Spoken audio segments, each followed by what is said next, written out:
Assalamualaikum warahmatullahi wabarakatuh. Kami dari kelompok 1 akan memaparkan materi mengenai pendekatan dan teori bimbingan dan konseling. Langsung saja pada materi yang pertama, yaitu pendekatan dalam bimbingan dan konseling. Menurut Isharyanti dalam Ana Salahuddin memaparkan bahwa setiap pendekatan memiliki pandangan yang berbeda mengenai sifat manusia, kondisi manusia, dan pribadi manusia dalam menguraikan pendekatan-pendekatan yang digunakan dalam bimbingan dan konseling. Pandangan mengenai manusia akan menciptakan konsep dan landasan filosofis perihal bimbingan dan konseling. Merujuk pada filosofis, Iis Haryanti mengutip Gerald Corey berpendapat bahwa ada beberapa pendekatan dalam bimbingan dan konseling, di antaranya yaitu sebagai berikut. Pendekatan yang pertama yaitu pendekatan psikoanalitik. Pendekatan psikoanalitik atau yang disebut juga psikoanalisis beranggapan bahwa tingkah laku abnormal disebabkan oleh faktor-faktor intropsikis yang mengganggu penyesuaian diri. Menurut Freud, esensi pribadi seseorang bukan terletak dari apa yang ditampilkannya secara sadar, melainkan apa yang tersembunyi dari ketidaksadarannya. Beliau juga beranggapan bahwa gangguan kejiwaan pada orang dewasa berasal dari pengalaman pada masa kanak-kanaknya.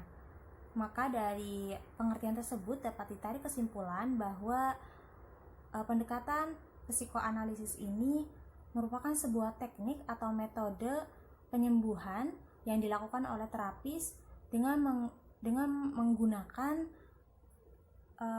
atau menggali permasalahan dan pengalaman seseorang pada masa kanak-kanaknya serta memunculkan dorongan-dorongan yang tidak disadarinya selama ini. Pendekatan yang kedua yaitu pendekatan eksistensial humanistik. Menurut Corey dalam Sabrina tahun 2016 menyatakan bahwa konseling eksistensial humanistik berfokus kepada perkembangan kehidupan yang positif. Konseling eksistensial humanistik memiliki konsep yang mengarah kepada kehidupan sekarang yang akan sangat berpengaruh kepada masa depan seseorang berdasarkan perilaku sekarang yang bisa menentukan nasib masa depannya. Konseling eksistensial humanistik membuat kondisi-kondisi dalam memaksimalkan kesadaran diri guna menghapus, menghambat, mengoptimalkan potensi, dan memilih jalan untuk mencapai kebebasan yang harus diikuti oleh tanggung jawab secara sadar. Eksistensial humanistik membuka jalan untuk mengalami dan melihat ketertarikan dalam hal-hal yang sudah ada, bahkan ide-ide yang pada akhirnya disatukan dalam upaya mereka yang berfokus pada hati untuk mengurangi penderitaan yang tidak perlu dan memperluas kapasitas manusia untuk kesadaran, pertumbuhan, dan kehidupan yang bermakna. Pendekatan eksistensial humanistik tidak memiliki teknik khusus dalam pelaksanaannya. Perspektif teknik eksistensial dipandang sebagai alternatif yang membuat individu sadar akan tanggung jawabnya dalam menjalani kehidupan. Bagian ini berbicara tentang implikasi konseling dari gagasan yang telah dikembangkan di muka, yang meliputi kapasitas untuk sadar akan dirinya, kebebasan, dan tanggung jawab, usaha untuk mendapat identitas dan bisa berhubungan dengan orang lain, pencarian makna, kecemasan sebagai kondisi dalam kehidupan, dan kesadaran akan maut dan ketidakadaan. Pendekatan yang ketiga yaitu pendekatan client-centered atau berpusat pada klien.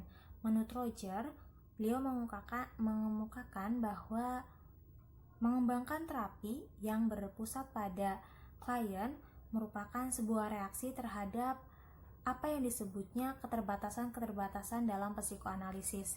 Pendekatan client-centered ini menaruh kepercayaan besar terhadap kesanggupan klien dalam mengikuti jalan terapi dan menemukan arahnya sendiri. Menurut Roger, yang dikutip oleh Gerald Corey, menyebutkan bahwa terapi client-centered merupakan teknik konseling di mana yang paling berperan adalah klien itu sendiri. Mereka dibiarkan untuk menemukan solusi mereka sendiri terhadap permasalahan yang tengah dihadapinya. Hal ini memberikan pengertian bahwa klien berperan sebagai partner dan konselor adalah sebagai pendorong dan menciptakan situasi yang memungkinkan klien bisa berkembang sendiri. Pendekatan yang keempat adalah pendekatan Gestalt.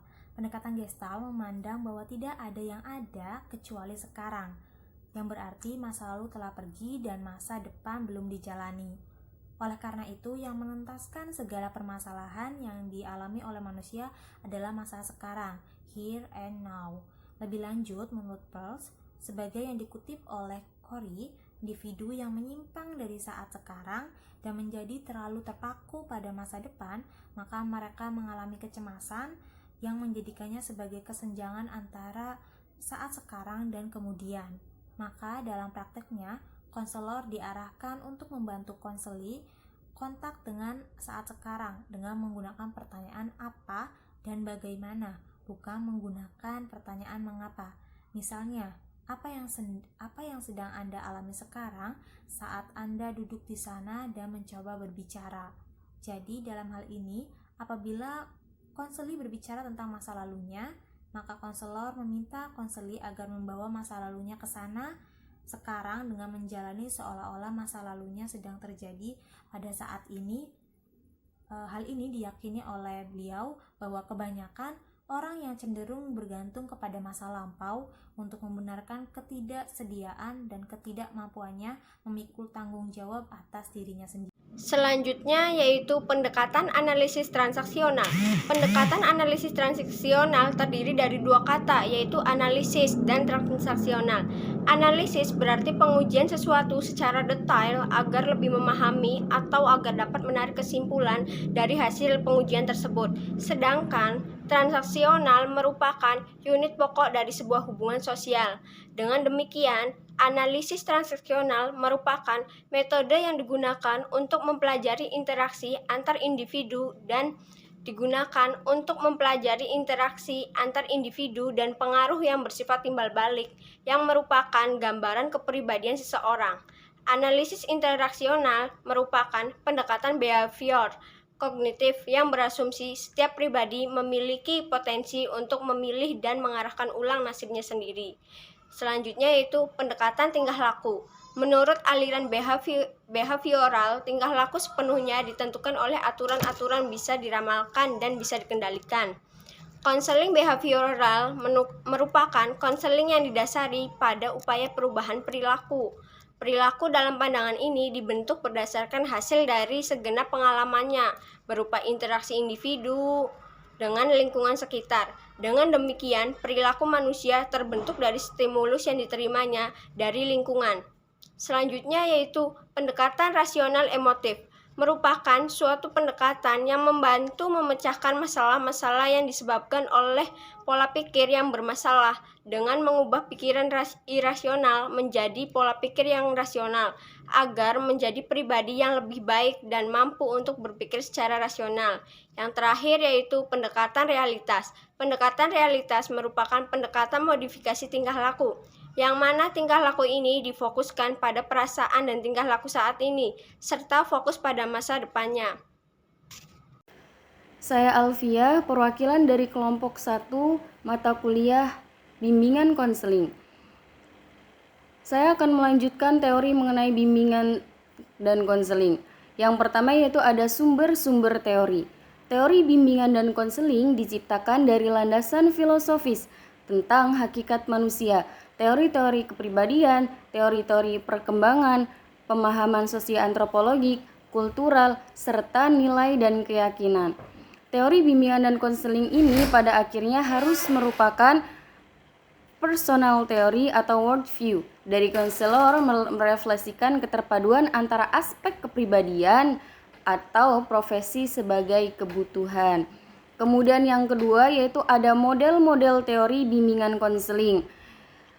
Terdapat 3 model. Yang pertama yaitu ada model dasar teori bimbingan dan konseling, yakni model rasional.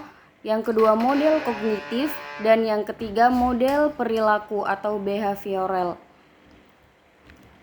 Kemudian selanjutnya saya akan menjelaskan mengenai model-modelnya, yaitu terdapat 3 model, yaitu model rasional, model kognitif, dan model keperilakuan atau behavioral.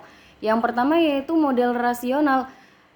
Di sini Terdapat pengertian model rasional dalam model bimbingan dan konseling adalah pendekatan yang dikembangkan dari pekerjaan atau Carl Rogers yang disebut dengan terapi berpusat pada klien. Kemudian yang kedua ada model kognitif, yaitu dalam pendekatan psikoanalisis yang dikembangkan dengan Sigmund Freud kira-kira 1 abad yang lalu, merupakan sumber utama bagi ragam konseling dan psikoterapi dalam model kognitif afektif. Kemudian yang ketiga yaitu ada model keperilakuan atau bisa disebut dengan behavioral, yaitu prinsip dasar model keperilakuan bertolak dari pandangan bahwa psikologi adalah ilmu pengetahuan yang berbasis data yang teramati. Juga disebut sebagai perilaku atau manifestasi organisme yang teramati. Mungkin itu saja penjelasan mengenai model bimbingan konseling. Terima kasih.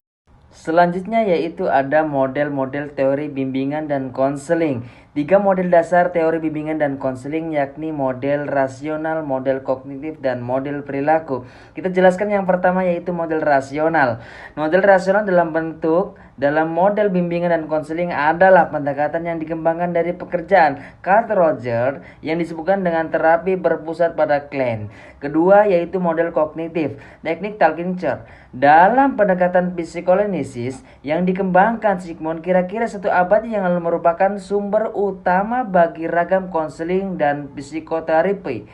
Dalam model kognitif dan afektif, di dalam membantu konseling mengembangkan gagasan dan konsep baru atau dengan kata lain wawasan tentang diri dan situasi yang dialaminya. Kemudian yang terakhir ada model perilaku. Prinsip dasar model perilaku bertolak dari pandangan bahwa psikologi adalah ilmu pengetahuan yang berbasis data teramati.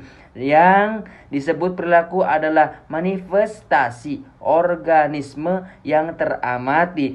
Model perikalian menolak dunia dalam diri individu seperti id, ego, dan superego karena beranggapan bahwa semua hal itu tidak dapat dicermati. Sekian dan terima kasih.